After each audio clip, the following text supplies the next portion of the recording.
ورحمة الله وبركاته. الحمد لله نحمده ونستعينه ونستغفره ونؤمن به ونتوكل عليه ونعوذ بالله من شرور أنفسنا ومن سيئات أعمالنا.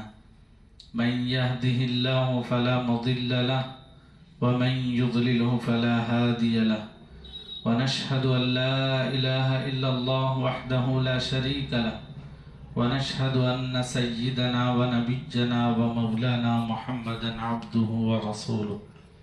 أما بعد، فقد قال الله تبارك وتعالى في القرآن المجيد والفرقان الحميد: فأعوذ بالله من الشيطان الرجيم، بسم الله الرحمن الرحيم. لو أنزلنا هذا القرآن على جبل لرأيته خاشعا متصدعا من خشية الله. صدق الله العظيم. وقال النبي صلى الله عليه وسلم: إن الله يرفع بهذا الكتاب ويضع به قوما آخرين، أو كما قال عليه الصلاة والتسليم. اللهم صل على سيدنا وشفيعنا ومولانا محمد وعلى آل سيدنا وشفيعنا ومولانا محمد وبارك وسلم. اللهم صل على سيدنا وشفيعنا ومولانا محمد وعلى آل سيدنا وشفيعنا ومولانا محمد وبارك وسلم. اللهم صل على سيدنا وشفيعنا ومولانا محمد وعلى آل سيدنا وشفيعنا ومولانا محمد وبارك وسلم. بزرگان محترم، عزیزان ملت، اللہ جل جلالہ وعم نوالہ ہر چیز کی کوئی نہ کوئی حقیقت رکھی اور اس کی فضیلت رکھی. قرآن مجید میں اللہ نے انبیاء علیہم السلام کی فضیلتوں کا بھی ذکر فرمایا. تِلْكَ الرُّسُلُ فَضَّلْنَا بَعْضَهُمْ عَلَى بَعْضٍ. یہ جو آپ کے رسول ہیں، ان کو ہم نے بعضوں کو بعضوں پر فضیلت عطا فرمائے. ایسے ہی اللہ رب العزت نے دنوں میں فضیلت رکھی، گھڑیوں میں فضیلت رکھی، مہینوں میں فضیلت رکھی.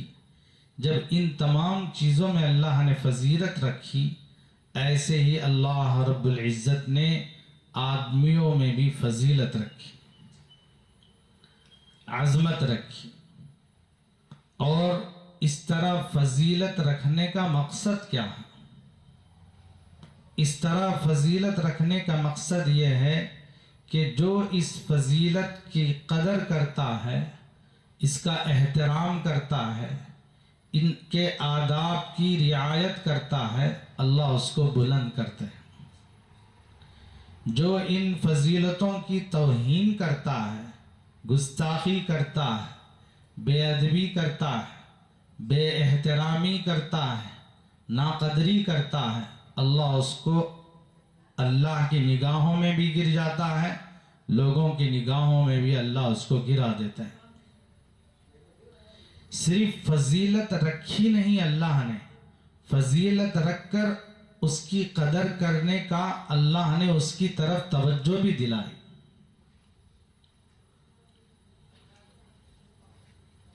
حضرت مولانا شیخ عبدالعزیز دہلوی رحمہ اللہ بہت بڑے مفسر قرآن ہیں. آپ نے اپنی کتاب تفسیر عزیزی میں لکھا ہے: اللہ رب العزت کسی کو محروم کرنا چاہتے ہیں تو کیسے محروم کرتے ہیں؟ فرمایا جو آداب کی رعایت کرتا ہے، یعنی کسی چیز کا ادب ہے، قرآن کا کیا ادب ہے، مسجد کا کیا ادب ہے، وضو کے کیا آداب ہیں، نماز کے کیا آداب ہیں، یہ ساری چیزوں کی جو آداب کی رعایت کرتا ہے، اللہ اس کو سنت کے کرنے کی توفیق دیتے ہیں. جو آداب کی رعایت کرتا ہے، آداب کا خیال کرتا ہے، اللہ اس کو سنت کی توفیق دیتے ہیں. اس لیے کہ دین جو اللہ نے ہمیں عطا فرمایا یہ سارا کا سارا دین ادب ہے. میرے آقا صلی اللہ علیہ وسلم نے یہ فرمایا میں ایک مہذب ہوں, مجھے ایک تہذیب دی گئی. اللہ کے نبی علیہ الصلوۃ والسلام پوری انسانیت کے لیے باپ کا درجہ رکھتے ہیں, اور باپ جو سکھاتا ہے وہ اچھا ہی سکھاتا ہے.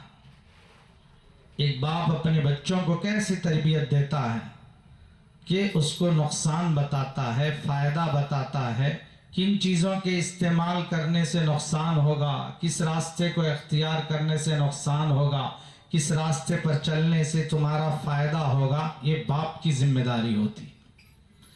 تو ایک گھر کا باپ جب اپنے بچوں کو نفع نقصان بتاتا ہے تو اللہ کے نبی تو پوری انسانیت کے باپ ہیں. صرف دنیا کا نفع اور دنیا کا نقصان نہیں میرے دوست.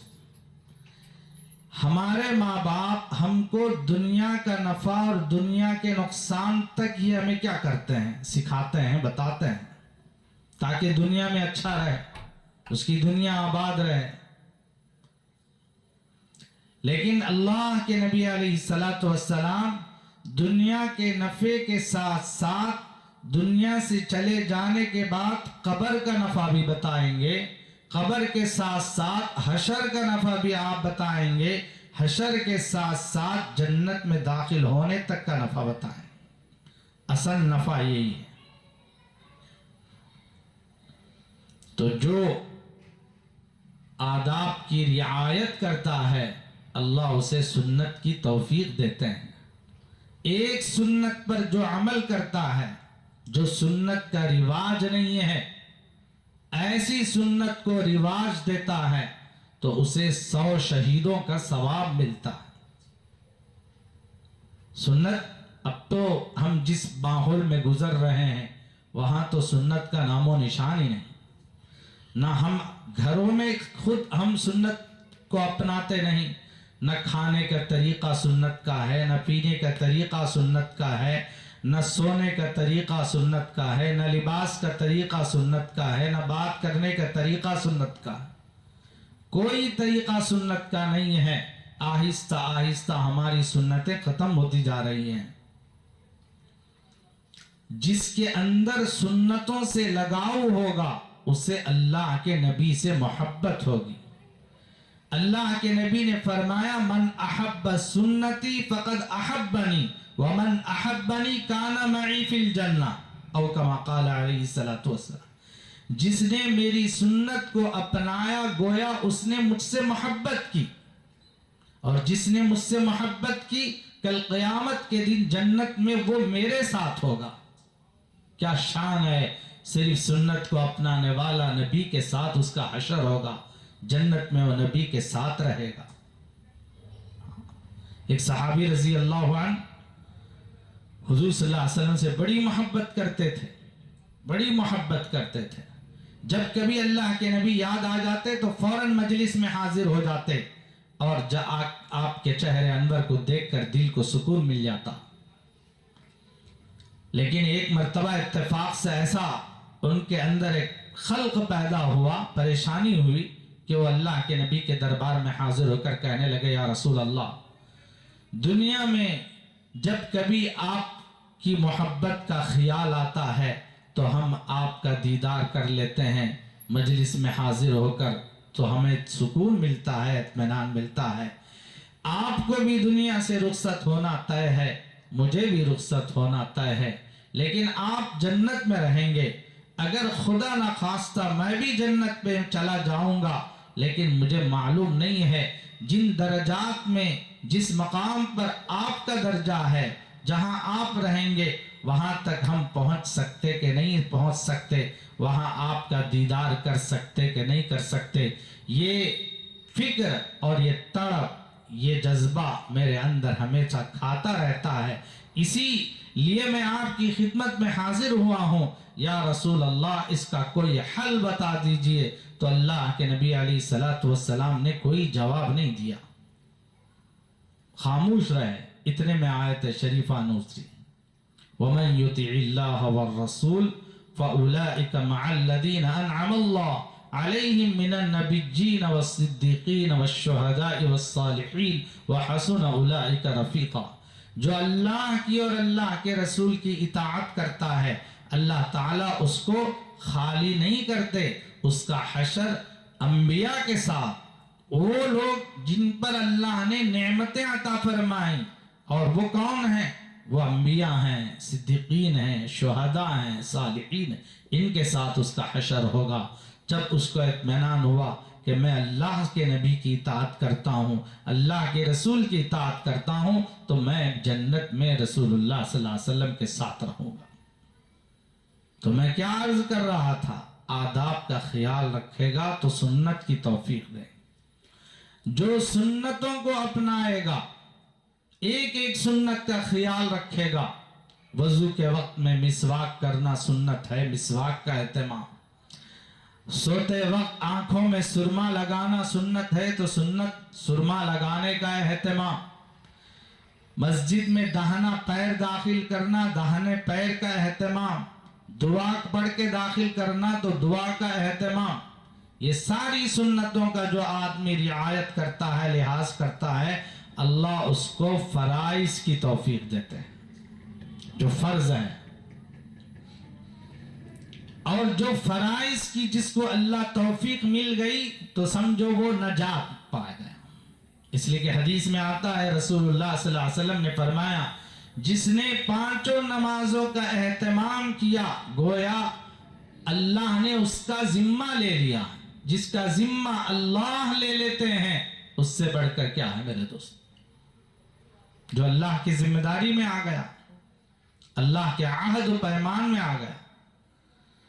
تو میں عرض کر رہا تھا، تو آداب سے بات چلی تو رمضان کا یہ مبارک مہینہ جس میں اللہ رب العزت نے اپنے کلام مجید کو اتارا، جو میں خطبے کے شروع میں آیت شریفہ پڑھی، لو انزلنا هذا القرآن، یہ قرآن یہ اتنا بابرکت کلام ہے، یہ اتنا جلالی کلام ہے. اللہ کیا ہے؟ جلال والے.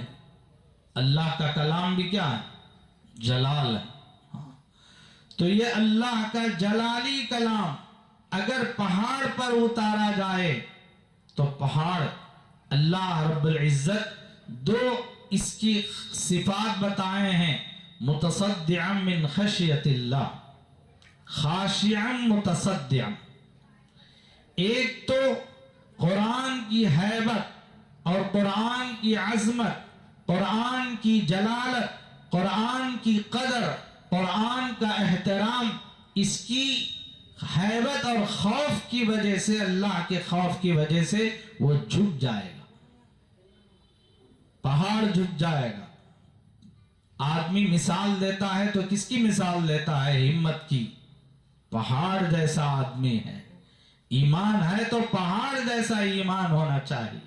مضبوط ہے تو پہاڑ جیسا مضبوط ہونا چاہیے. اللہ نے تو پہاڑوں کے متعلق فرمایا والجبال اوتادا، زمین کے لیے پہاڑ میخ کی طرح ہیں، کیلے کی طرح ہیں. جیسا کھیلا ایک چیز کو مضبوط کرتا ہے، ایسے یہ زمین ہدر رہی تھی، ہل رہی تھی، تو زمین جھوم رہی تھی، تو اللہ نے اس کے ہلنے کو بند کرنے کے لیے پہاڑوں کو اتارا کہ زمین حرکت کرنا بند کر دے. اب یہ پہاڑ زمین کی حرکت کو بند کرنے کے لیے اللہ نے پہاڑوں کو اتارا. اب اس پہاڑ پر اگر قرآن اتارا جاتا تو اللہ کہتا ہے کہ پہاڑ لرزنے لگتا، ٹکڑے ٹکڑے ہو جاتا، ریزہ ریزہ ہو جاتا. کیوں ہو جاتا؟ کہ کلام مجید کوئی بم ہے؟ ایسا نہیں ہے، اللہ کے خوف کی وجہ سے. اللہ کا کلام کیا ہے معلوم ہے؟ پاکیزہ کلام ہے. لا یمسہ الا المطہرون، اس کو پاکیزہ لوگ ہی چھو سکتے ہیں، ناپاکی کے حالت میں ناپاک لوگ نہیں چھو سکتے. عمر رضی اللہ عنہ کہ اسلام لانے کی وجہ کلام مجید تھی۔ آپ جب گھر میں داخل ہوئے تو بہنوں نے کلام پڑھ رہے تھے، بہن کلام پڑھ رہی تھی، آواز سنا تو فوراً ایک تھپڑ لگایا تو گر گئی۔ وہ بھی عمر اور وہ عمر کی بہن، دونوں ایک ہی باپ کے اولاد ہیں۔ جو طاقت و قوت بھائی کو ہے وہ طاقت و قوت بہن کو ہے۔ جو عزم پہاڑ عمر رضی اللہ عنہ کو ہے وہ عزم پہاڑ عمر کی بہن کو بھی ہے۔ اٹھا، آپ نے اٹھ کر کہنے لگی کہ اے عمر، جو کرنا چاہے تو کر لے، ہم اس کلام کو چھوڑنے والے نہیں ہیں، ہم اس کلام کو چھوڑنے والے نہیں۔ یہ کہنا تھا، عمر رضی اللہ عنہ کا دل پسیج گیا، نرم ہو گیا۔ کہنے لگے کہ وہ کلام لاؤ، تم کیا پڑھ رہے تھے؟ تو اس وقت میں بہن نے کہا کہ اے عمر، تو ناپاک ہے، نہیں پڑھ سکتا۔ لا یمسہ الا المطہرون، پاکیزہ ہونے کی حالت میں اس کو پڑھا جائے گا۔ ہم قرآن کو جانتے ہی نہیں میرے دوستو۔ اللہ جیسے پاکیزہ ہیں، اللہ کا کلام پاکیزہ ہے، اور کلام مجید کو لانے والے فرشتے حضرت جبرائیل علیہ السلام ہیں۔ آپ مقرب فرشتے ہیں، آپ سارے فرشتوں میں سب سے بڑے فرشتے۔ کتابوں میں لکھا ہے اللہ نے فرشتوں کو صرف قرآن سننے کی طاقت رکھی ہے، پڑھنے کی طاقت اللہ نے نہیں دی۔ فرشتوں کو اللہ نے قرآن سننے کی طاقت دی ہے، قرآن پڑھنے کی طاقت نہیں دی۔ جب کبھی جہاں کسی مجلس میں قرآن کی تلاوت کی جاتی ہے تو فرشتے جمع ہو جاتے ہیں، اس کلام مجید کو سننے کے لیے اکٹھا ہو جاتے ہیں، اپنے پروں کو بچھا دیتے ہیں، ان کے اوپر سایہ کر دیتے ہیں، ان کے حق میں دعائیں کرتے ہیں فرشتے، یہ کلام مجید کے مطابق۔ لیکن حضرت جبرائیل علیہ السلام ایسا فرشتہ ہے جس کو سننے کی بھی طاقت دی تھی، پڑھنے کی بھی طاقت دی اللہ۔ اسی لیے رمضان کا مہینہ جب آ جاتا، میرے آقا صلی اللہ علیہ وسلم اپنی حیات طیبہ میں 9 رمضان گزارے، 9 مرتبہ حضرت جبرائیل علیہ السلام تشریف لائے، آ کر آپ کو قرآن سناتے تھے۔ رسول اللہ صلی اللہ علیہ وسلم کو قرآن سناتے اور رسول اللہ صلی اللہ علیہ وسلم ان کا قرآن سنتے، اور اللہ کے نبی جبرائیل کو قرآن سناتے، جبرائیل اللہ کے نبی کا قرآن سنتے۔ تو جبرائیل پاکیزہ، اور جس پر یہ اتارا گیا کلام مجید، وہ سارے نبیوں کے سردار، وہ سب سے بڑے نبی، ان پر اتارا گیا، وہ بھی پاکیزہ۔ میں یہ عرض کر رہا تھا کہ کلام مجید جب پہاڑ پر اتارا جا رہا ہے تو جس کی وجہ سے پہاڑ لرزہ لرزہ ہو جائے گا، جس کا ذکر اللہ نے قرآن میں فرمایا، لیکن کیا بات ہے، اس کو انسانوں نے، ایمان والوں نے قبول کیا۔ جن کے سینوں میں اللہ کا کلام موجود ہے، ان کے دل کیوں ریزہ ریزہ نہیں ہوتے؟ حالانکہ دل تو خون کا لوتھڑا ہے، اور دل اتنا نرم ہے۔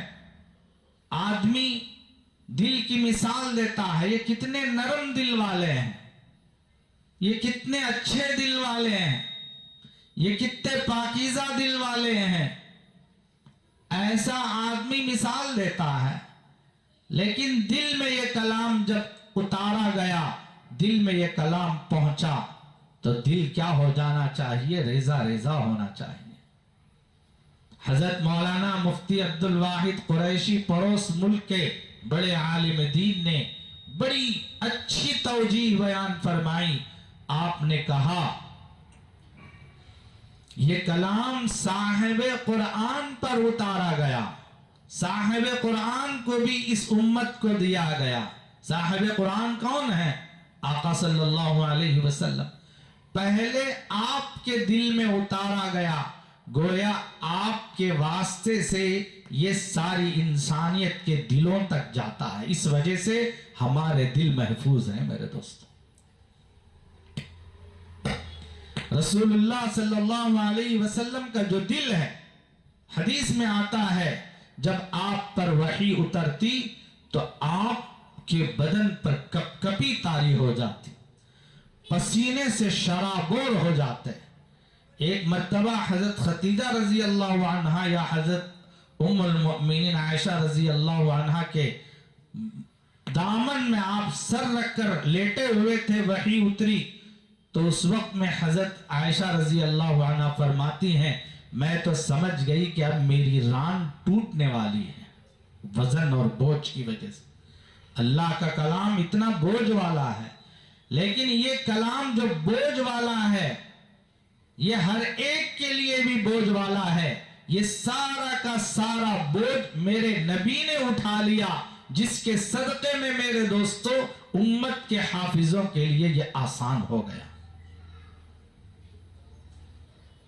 عرض کروں میرے دوستو، اللہ جس کو بھی کلام کا حافظ بناتے ہیں، کلام کا عالم بناتے ہیں، وہ کسی اور کو نہیں بناتے، یہ مخصوص اللہ کے بندے ہوتے ہیں۔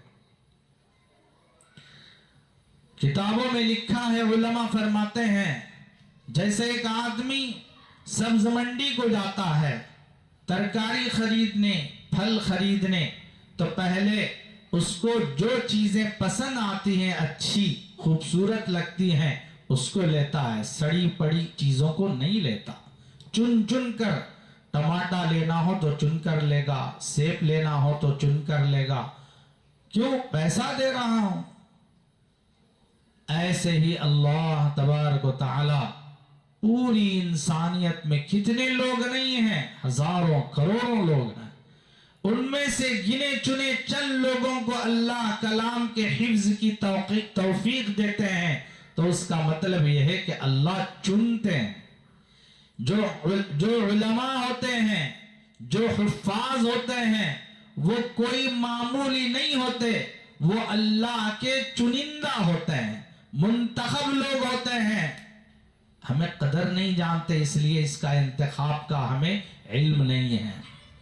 قرآن کہتا ہے ثم اورثنا الکتاب الذی اصطفینا من عبادنا، ہم نے اس کتاب کے لیے اپنے بندوں میں سے انتخاب کیا ہے، چنا ہے، تاکہ ہم ان کو اس کتاب کا وارث بنائیں۔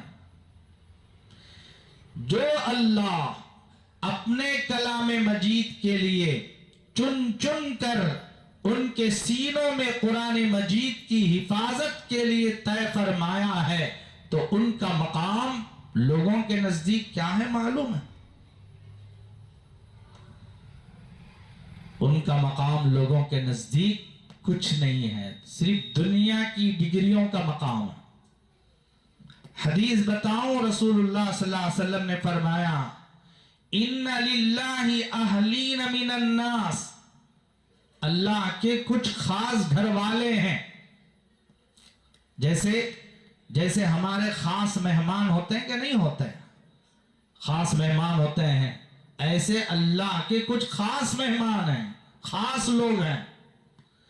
صحابہ نے کہا من ہم یا رسول اللہ، اے اللہ کے رسول وہ کون لوگ ہیں؟ ہم اہل القرآن، وہ اللہ کا کلام پڑھنے والے، اس پر عمل کرنے والے لوگ ہیں۔ یہ کون لوگ ہیں؟ اللہ والے ہیں، اللہ کے مہمان۔ جس نے اللہ کے مہمان کو گالی دی اس نے اللہ کو گالی دی، جس نے اللہ کے مہمان کو ستایا اس نے اللہ کو ستایا، جس نے اللہ کے مہمان کو برا بھلا کہا اس نے اللہ کو برا بھلا کہا، اللہ کے کلام کو برا بھلا کہا۔ اسی توہین کی وجہ سے آج پوری امت ذلت کے گھاٹے میں۔ ایک زمانہ تھا اتنی عظمت کرتے تھے، معلوم ہے، قرآن پڑھنے والا مسجد کا امام محلے سے گزرے، جا رہا دیکھو، میں خود کانوں سے سنا ہوں میرے دوستو،